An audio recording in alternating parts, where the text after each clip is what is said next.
people hear the government say, the economy's fine, or, unemployment's near an all-time low, which is actually statistically is true.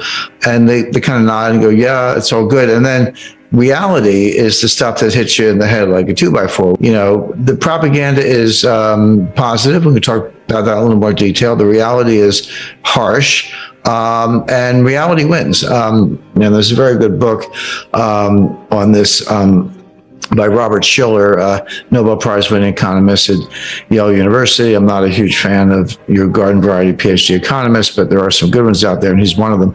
He wrote a book about, 2 years ago, maybe a little bit less, called Narrative Economics. He said, we got all the models and Phillips curve and wealth effect and various quantity theory of money, and some have a place, some are more valuable than others, but don't underestimate the power of a narrative. A narrative is a story. It's basically it's a fancy name for a story, but a story that persists, that grows. And interestingly, in epidemiology, of course, we've just come through a pandemic. There's a model called the SEIR model that stands for susceptible. Are you susceptible to a virus? E for exposed. Are you exposed to it? I, are you infected? Did you get it? And R, did you recover? The difference between I and R are people who died. But it's a model, and it's mathematically based, and it's empirically validated of how viruses spread exponentially. And you can also use it to forecast how a virus is going to go. Well, what Shiller did, he took that model, moved it over to economics, and took a narrative kind of like a virus, not in a negative sense, but just as something that spreads. And it can be very powerful, and then eventually may die out or reverse, but it can be powerful in the meantime. That much I knew, but what I learned from the book that I hadn't really thought about is that narratives don't have to be true. They can be true, and they can be very powerful, but a narrative can be false and still be powerful if it's the self-fulfilling prophecy. If enough people believe it, it sort of becomes the reality to some extent, even if it's based on false premises. He gives an example during the Great Depression. The Great Depression really was two technical recessions, but there was a period from 1929 to 1933, election of Franklin Delano Roosevelt. Then there was another period from 1933 to 1937. The 37 and 1940 part we leave aside for this purpose. But during the first part of the Great Depression, unemployment was high, output was dropping, trade was dropping. It was a very, very bad time, no doubt about it. But not everybody was out of work. Not everybody was poor. There were a lot of people with a lot of money at the time. But it was felt that being ostentatious was poor form. It's like, okay, I'm lucky I have a job, I've got some money, but I'm not going to buy a new car, buy a big house, or flash it around or whatever, because it's really not considerate of all the people who actually have fallen on hard times. Well, that was the narrative, but it's the worst possible economic advice, because is precisely the fact that people with the money should keep spending that kind of can boost the economy out of a depression. So by people saying, well, even though I have the money, I'm not going to spend it because it's poor form, we're actually prolonging the Great Depression. Now, when FDR came along, was elected in 1933, became president in 1934, the psychology turned 180 degrees, and all of a sudden, the Democratic campaign saw was happy days are here again, and FDR seemed to solve the banking crisis and so forth, and all of a sudden it became okay to spend money. Well, in the middle of the Great Depression, 1934 to 1936, those were some of the strongest years ever for the stock market, and unemployment did come down a lot. Now, the problem is it came down from like 25% to 15%. Well, 15% is still, painfully high, but it was a big move in the right direction. So he describes how the narrative flipped from don't spend money, it's poor form, to, go spend money and help the economy. None of that is taught in business school. It's not taught in economics. It can be modeled using this epidemiology model, but it doesn't fit into any of the standard macroeconomic models, but it's powerful stuff. And so today what's going on is that the White House is trying to push a narrative, and they're failing badly. But they'll say, if you listen to the deliberations among White House officials, some of the stuff leaks to the press, and I know some of these people, it's like, the economy's great, unemployment's really low, we've created all these jobs since the pandemic, but we're doing a really bad job of messaging. The point is, they're inside the White House, they're frustrated that the positive economic story is not getting out. The correct analysis is that there is no positive economic story. The economy is in terrible shape. The problem is not the messaging, it's the message.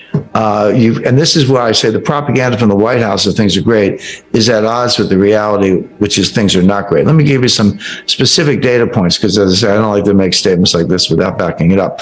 Number one, the inflation was going up long before the war in Ukraine started. So if everything was great until February 27th, and then Russia invades, and then all of a sudden the inflation goes up. All right, let's talk about it. But that's not true. This inflation goes back to late 2021. It was persistent in the fall. We all remember the Fed and the Treasury saying transitory, transitory, transitory. And then finally, I think Jay Powell was testifying before Congress. He said, it's time to retire the word transitory. So that was his way of throwing in the towel. And Janet Yellen admitted she was mistaken also.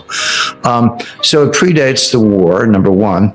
Number two, energy prices are going up because there's a war with Russia. Well, I wonder why that is. Well, the reason is not because Putin invaded Ukraine, it's because the U.S. counterattacked with financial sanctions.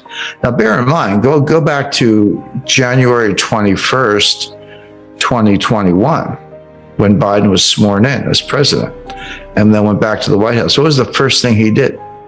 He closed the Keystone XL pipeline. This is a pipeline that would bring oil from Alberta, Canada, into the United States, where it would connect at a hub. I believe it's in Kansas, but somewhere in the central United States. And then the hub distributes it to the entire country. So he shut down that pipeline, which curtailed the supply of oil from Canada. Then ended new leasing, oil and gas exploration leasing on federal lands, handicapped the fracking industry, took a number of other steps using environmental tools, climate alarm, government subsidies, et cetera, to basically, to the extent possible, shut down the U.S. energy industry as much as possible. Now, you can't shut down completely, of course, but everything happens at the margin. And then we end up with oil prices doubling or tripling, really, from $40 to $120 in under a year, which is comparable to what happened in 1973 with the Arab oil embargo. And then Biden wakes up and says, guess we need more oil. And he wants to reopen leasing. I said they shut it down. They did, but he wants to reopen it. He's begging Saudi Arabia to pump more. Saudi Arabia is kind of not returning his phone calls. He's begging Venezuela to pump more. Oh, great. The greatest pariah dictator in the Western Hemisphere. And we're begging him for oil. So why don't we drill our own oil? Because we were a net exporter up until 2021, and then Biden came in and we lost that edge and became a net importer, including recently buying oil from Russia. They curtailed that for political reasons, but that's kind of where we got to.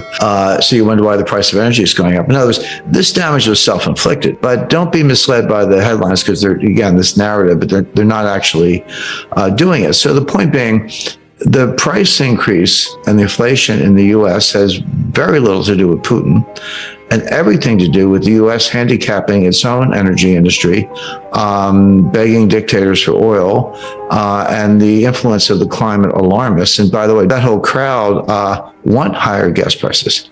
They want gas to be $7, $8, $9 a gallon, because they expect that will accelerate the transfer to electric vehicles and make the electric vehicle more attractive relative to the internal combustion engine.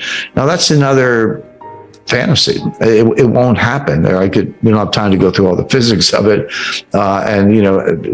Output of energy by weight, gasoline compared to batteries, and the pollution of batteries, and the fact that we don't have the charging stations. Even if we did, where's that electricity coming from? Oh, coal. It will never happen.